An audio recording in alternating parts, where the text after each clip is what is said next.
You ask Tiger to solve. This deals with linear equations with one unknown. The final result is y equals -7/8. Let's solve it step by step. Simplify the expression. Simplify the arithmetic. Swap sides.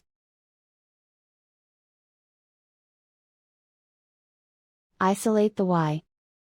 Divide both sides by -8. Cancel out the negatives. Simplify the fraction. Move the negative sign from the denominator to the numerator.